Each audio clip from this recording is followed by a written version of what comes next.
আল্লাহকে আল্লাহ ভালো করে দিই, আমরা সবাই একসাথে একই জান্নাতে অবস্থান করতে পারি, সেই তৌফিক আল্লাহ আমাদেরকে দান করুন। সকলে বলি আমিন।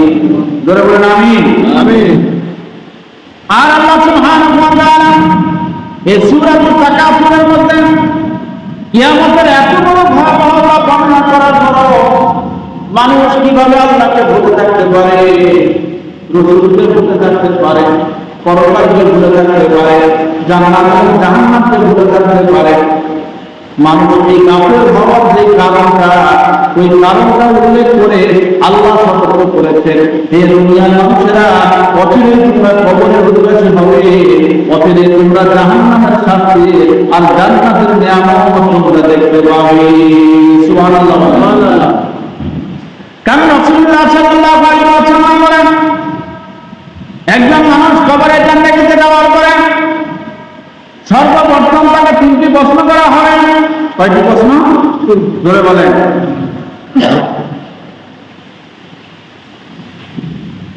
এর মধ্যে এক নম্বর হলো মান রব্বুকা, তোমার রবকে। যে ব্যক্তি দুনিয়াতে নেক আমল ভালো থাকবে সে উত্তর দিতে পারবে।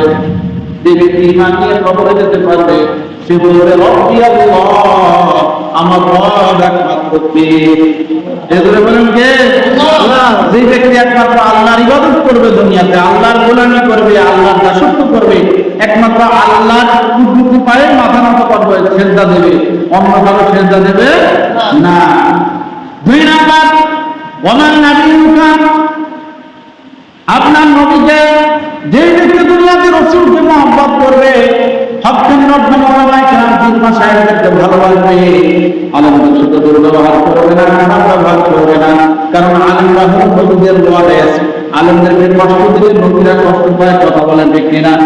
যারা দুনিয়াতে ভালো ব্যবহার করবে, নবীর সুন্নতকে যারা দুনিয়া মেনে চলবে, তারা কবরে জিন্দেগিতে উত্তর দেবে, নবিয়ানা মুহাম্মদ সাল্লাল্লাহু আলাইহি ওয়াসাল্লাম, আমার নবী হলো মুহাম্মদুর রাসূলুল্লাহ সাল্লাল্লাহু আলাইহি ওয়াসাল্লাম। আর তিন নম্বর প্রশ্ন করা হবে, ওমা দীনুকা, তোমার দ্বীন কি, ধর্ম কি?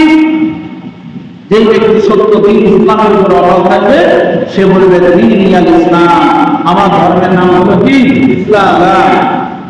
এই তিনটা প্রশ্নের উত্তর যে আল্লাহ বান্দা ভালোভাবে দিতে পারবেন, রাসূলুল্লাহ সাল্লাল্লাহু আলাইহি ওয়াসাল্লাম বলেন, আল্লাহ সুবহানাহু ওয়া তাআলা দায়িত্ব